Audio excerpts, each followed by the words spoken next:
Hello, and welcome to another presentation in our series of Supremus Group's Patient Awareness Briefs. Each one of these 15-minute sessions addresses a topic of direct importance to you as a consumer of healthcare services and explains an aspect of the regulations as how they deal with how you should be informed and engaged in the healthcare delivery process. This session is going to cover the topic of covered entities and business associates, two different types of organizations or individuals that are involved in the healthcare process, and what these names should mean to you. So let's get started. Slide 2.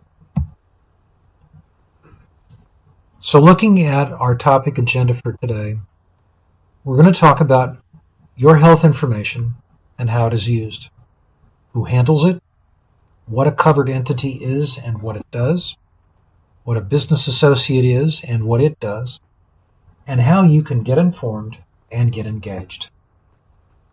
Slide 3. Your health information is collected, used, and disclosed by the doctors, dentists, and other professionals who provide care for your health. This information is vital to these providers to keep track of your medical history and the claims filed for it. The law requires that they exercise caution in handling it and using it, and places requirements on them to protect your information and conditions on how it will be used and shared. In this session of our series, we'll discuss that information and who the covered entities and business associates are that use your information in this process. Slide 4. So here we see that there are different types of information.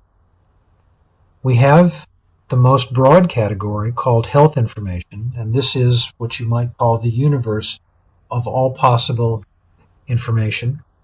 We have individually identifiable health information, which is all the things that are about you and about your health that are directly traceable to you.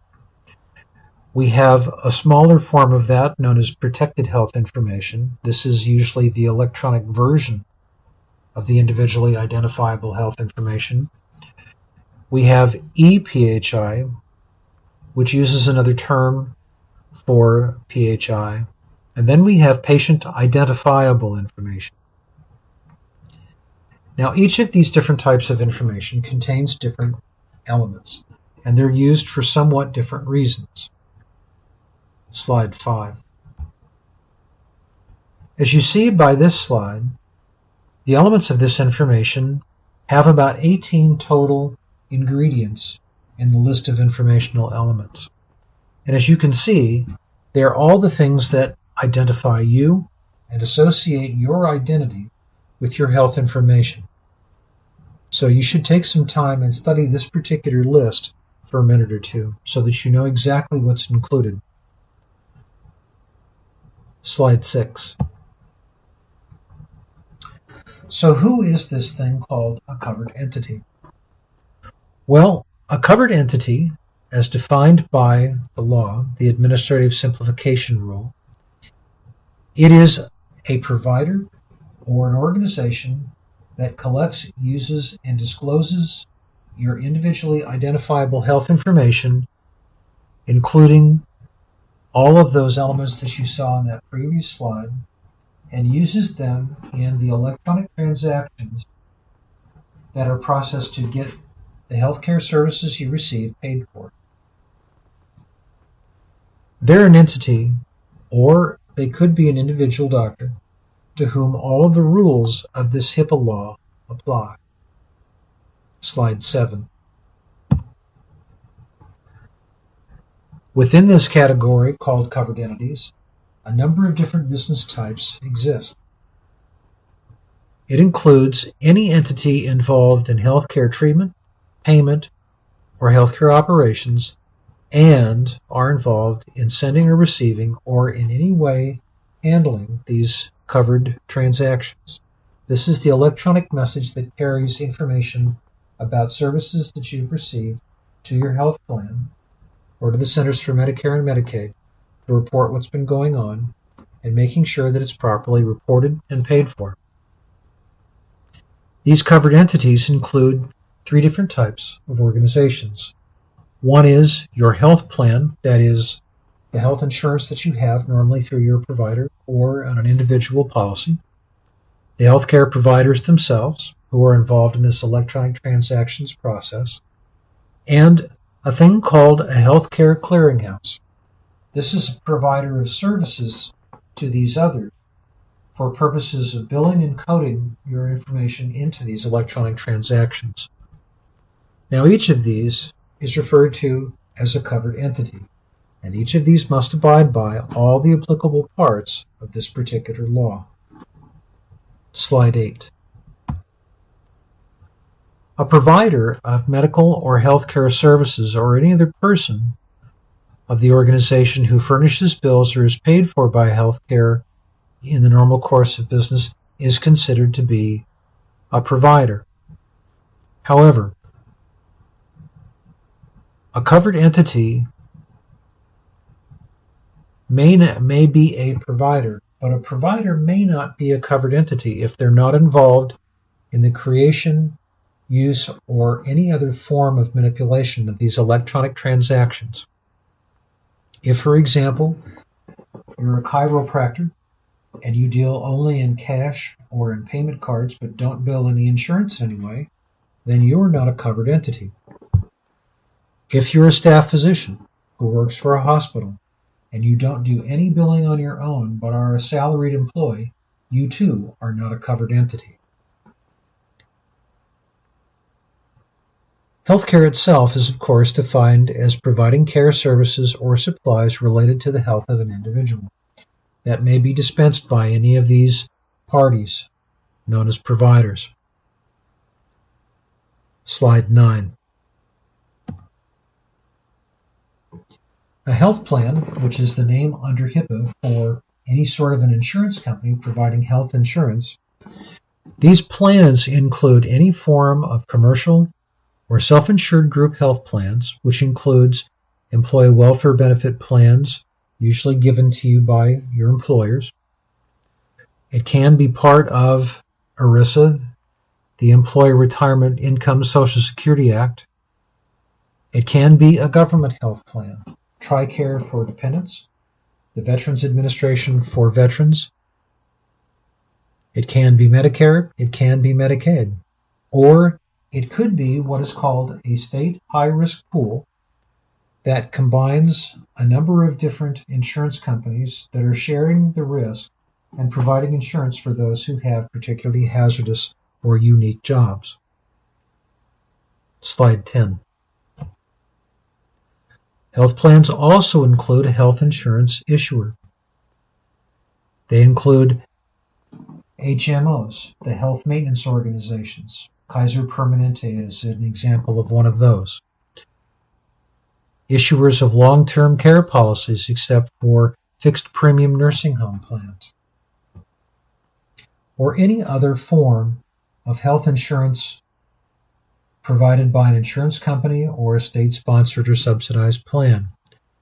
Now, HIPAA excludes all other forms of insurance from the coverage of this law. That includes workers' compensation. Workers' compensation typically has its own rules, and HIPAA does not add any conditions to workers' comp because that would simply complicate matters. It also doesn't include any other form of insurance, and that means it does not include life insurance. Slide 11. Now, the covered entity is a group that is the primary care provider for you, the primary insurer of that care, or someone who assists in processing all of these transactions.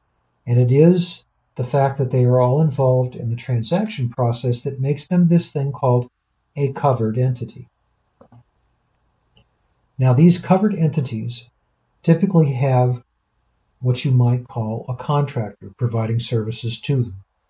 This contractor to these covered entities is called under this law a business associate. So who are these business associates? Well, as I just said, they are companies or individuals that are providing these support services to covered entities. However, If they are a contractor that does not handle this electronic health information, they're not a business associate. If they are a trading partner, which is one of the others working with a provider or a health insurance offerer, these are themselves not business associates because they're peers. Now, between the covered entities and the business associate will exist a contract, and the contract, like all contracts, will spell out exactly what each party is to do in support of the other, who's going to get paid, who's going to provide what services, and so on. And the law requires that this agreement exists between these two parties. Slide 12. Now, the original HIPAA law, passed in 1996, included a number of different business types as business associates. The HITECH Act, passed in 2009, added a number of business types to the same list. Newly added ones are regional health information organizations, health information exchange organizations. These organizations connect multiple providers, hospitals, doctors, and allow for the exchange of transactions, health information, and the electronic movement of healthcare records across a secure network. E-prescribing gateways and forms of electronic prescription writing, and this thing called a personal health record. Through certain vendors of software or through your provider or through a local hospital, you may have an electronic portal or other form of software tool that allows you to collect and control your own health information. This is typically what you would call a personal health record system, and this is also considered to be a business associate because they allow these providers to do certain things with this information while the provider of this software supports that effort. Slide 13. Now, under the original law, the business associate had no direct regulation. The covered entities were given the mandate by the law to enforce the compliance conditions that they had to endure and meet on the business associates who they had on contract to themselves. Well, with the HITECH Act, passed again in 2009, that rule was changed, and all the conditions that were put on your providers or your hospitals now became directly applicable to the business associates. And so now we have, instead of two different sets of rules, we have a single set of rules for every party, covered entities, business associates alike, so that your information flowing between these two as part of the normal business process of healthcare delivery and payment must be handled in the same way and protected in all the same ways by each participant. This makes it much more uniform in the way that your information is collected, used, and disclosed, and, just as importantly, protected and kept secure from exposure to people who are not authorized to have access. Slide 14. So who are they now? Well, we have a refined definition of the business associate. They are an organization or an individual who creates, receives, maintains, or transmits this protected health information.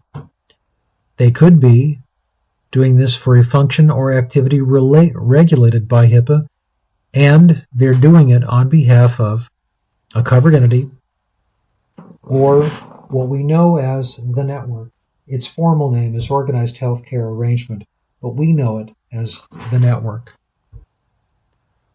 A business associate could also retain most of the second part of the definition of a business associate, and they could be providing services along the lines of legal, actuarial, accounting, or other sorts of business services that are normally provided to hospitals, providers, all of whom are covered entities. by these business associates. And again, the same rule applies. The business associate in these cases will normally have access to this protected health information of yours as a part of the job that they're doing for the covered entity. So the business associates now include these different types. But also, they could also include what we know as a subcontractor to the business associate. Now, the subcontractor to the business associate is basically a business associate to the business associate.